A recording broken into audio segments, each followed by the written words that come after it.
A recent report by the Nigeria Extractive Industries Transparency Initiative, NEITI, reveals that Nigeria lost 362.28 million barrels of crude oil between 2014 and 2023, primarily due to measurement errors, sabotage and production adjustments. This equates to a daily loss of 992,547 barrels, with 2016 marking the peak at 101.6 million barrels lost.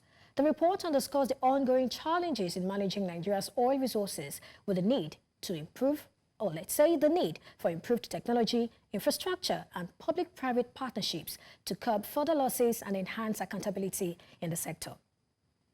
Joining me for this, I have Jide Pratt, COO, Aiona Nigeria, and Country Manager, Crude. Thank you for joining me today. Thank you for having me.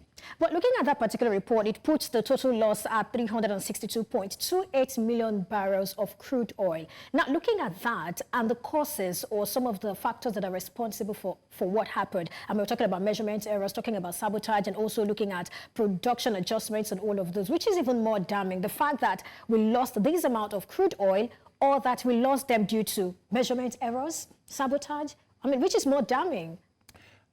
Thank you for talking to me again. I think that one thing that is clear is that they're both damning. If we go into the details of which is more, then I'd say the losses. However, if we say the losses are more damning, then the question is this: measurement errors, failure of equipment. These are things that are within the control of us who run these things. So it's sad that that phenomenal amount is lost based on what I would call, again, an own goal, because we could have mitigated against these things. That would be my initial take. All right, so for you, what's the impact of this loss on the sector and even the economy? Clearly, if you look at it, that Nigeria is an oil-producing country. So one of the benefits of selling crude oil is that in terms of revenue, and now we're talking about revenue from the point of federation account. So it means that two things, and you notice that the budget more often than not is hinged on the production number. This is the number of barrels and then a price. So if you lose so much, automatically what you've done is that you've lost revenue to the federation account. It means that there's less to share between the federal, the state, and the local government. If this continues for a long period of time, then what it is that the company, the country is not earning as much as she can in terms of revenue. Now that's just on the one side. So on the second side is that if she's not earning as much as she is, when she does earn, how productive is the use of what is earned? So any loss, any way you look at it, as crude oil prices continue to drop, even if they go back, but the time where they drop, it means that your revenue as a country is reduced. And of course, that has impacts on the GDP. Well, how much of this do you think is also responsible for maybe the fact that we're saying IOCs exiting the onshore, fields? I'm not so sure that is there. So look at it this way. There are international oil companies that have been in Nigeria for upwards of 50 to 60 years. Now, where do they play? They play in two spaces: deep offshore and what you call shallow or swamp. So what it is that they've been there for decades, and it's time for them to move their capital somewhere else, in their opinion. But don't forget, this presents an automatic opportunity in terms of shallow, because we do have quite a lot of oil in the shallow oil fields.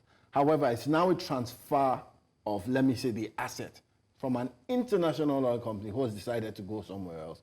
But it does present a case for some Nigerian companies. But are they able to fill that space? That's the question. My answer would be yes. And why do you need to fill it? First and foremost is capital. So if we look at the closest thing that has happened in terms of, the ExxonMobil hasn't happened yet. If we look at what has happened in terms of Owando was able to raise capital. Owando is a local company.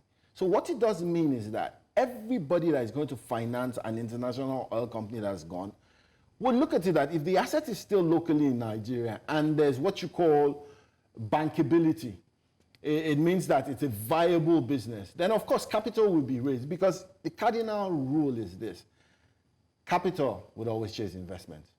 So I do think that while they leave, they can step into those shoes if corporate governance becomes one of the greatest things that they do chase. I think so, yes. All right, now let's take another look at, this crude oil loss. We saw that it was rising steadily, and then we also saw the losses reducing. 2023 was quite spectacular. We're talking about 7 million barrels, and we're also seeing a decline from 2022. What do you think is responsible for the decline in the losses we have seen so far? That's crude oil theft or crude loss, yeah. I think I'd put it at awareness. There's more, I'm not saying the accountability has gotten to where we need it to be, but there's more awareness. People are talking about this more. So there's more focus and emphasis on it. What has happened in the past is that this has been happening for decades, but nobody has really been speaking about it. We've been talking about NEITI has been releasing results. No, but you see, NEITI has been releasing results, but the question is this: who's been reading those reports? So what you had found out over a period of time is that NEITI sends out a report, and those in the sector read it. But those in the sector reading it are just industry players. They're not the regulators, they're not the government. So maybe now they're reading this report. And you see, when you have excess, you don't seem to take you don't put focus on what is missing. However, when you have dwindling excess, revenues are dropping, theft is increasing, you can't fund budgets, then at this time, both the regulator, both the players, and both the government is taking a more critical look. The Nigerian Navy seems to be doing quite a bit more in terms of that area, in terms of surveillance. But you see, it's a combination of all this. But if it's not sustained, then it will just be another NEITI report. And we'll go back to where we're coming from. Well, let me just ask you, what did you make of this data, this report? Do you trust it 100%, or do you think there could be more? I think that what I take of this data would be, do I trust it? I'll say to a large extent. And let me say this. There's been some form of track record with NEITI over the period of time. Now, what makes it more painful is that if I went to the NUPRC's website, I can't see this. Now, what we need to be able to do with data is that we must collect it over a period of time, put it together to actually show us reports that are dependable. And I'll ask you this: if you went to the OPEC quota, or shall I say the OPEC website, nobody questions the veracity of the reports in terms of crude oil production, because over time they've become trusted. I think NEITI has done quite well in that space. And I'll go back to what I said: who's reading the reports and who's taking actions? I would say to a large extent I trust the NEITI reports. Interesting. So tell me, do you think we're nearing the end of this sort of happenings in the Nigerian oil and gas sector? I really hope so. And why do I say so? There's more focus, like we said. Now, the second thing is this: if we say we're losing oil based on sabotage, adjustment errors, adjustment errors are not, for want of a better word, they're not major. Plus or minus 1 or 2% is what they would impact in terms of the volumes. But these are things like metering. These are things like stock. These are all things that we can monitor.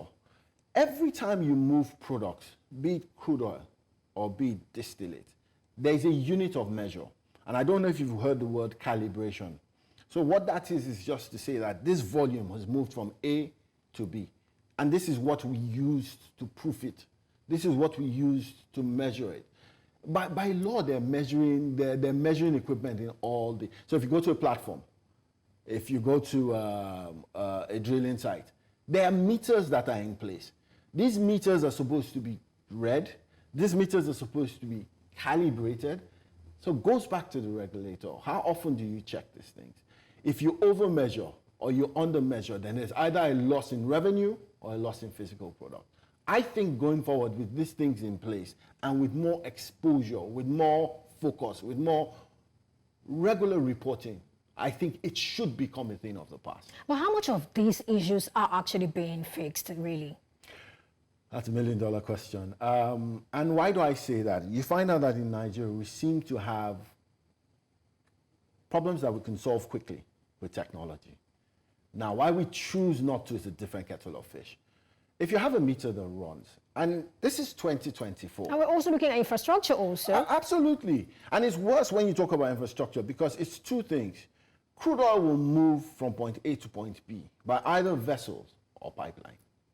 So if it moves by pipeline, what it means is that there's supposed to be a unit of measure to see how much crude oil has come out to go through the meters from the wellheads. The second thing is this: how often do we even do maintenance? If a crude oil pipeline has stayed for a certain period of time, it will still corrode. So when it corrodes, that becomes a point for breakage. That's where the theft comes in. But who is tracking and tracing these things? We have regulators who seem not to be on top of the issues they need to be on. If I lose revenue by selling water, then the first thing I'm going to do is make sure there's no leakage in my tank. And if I do that as a private individual, then when you hold the resources or the wealth of a nation, I think they must step up to higher levels of accountability. These metering systems need to be in place. They must be calibrated as and when due.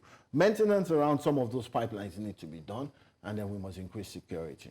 Absolutely. In less than 30 seconds, apart from these issues which we have mentioned, talk to us about, some challenges that also exist in this sector and how to address them in less than 30 seconds. So very quickly, well, I was talked about theft or not, rig counts are going low. So what it means is that to increase rig count, you have to sensitize the economy and sensitize the public and investment that, look, we're ready for business. There's accountability in this. So what it means is that we must find a way of bringing those investments to begin to explore new rigs. That's what I would say. All right, thank you so much, Jide Pratt, COO Aiona and Country Manager, Crude. Thank you for your time on the show today. Thank you very much.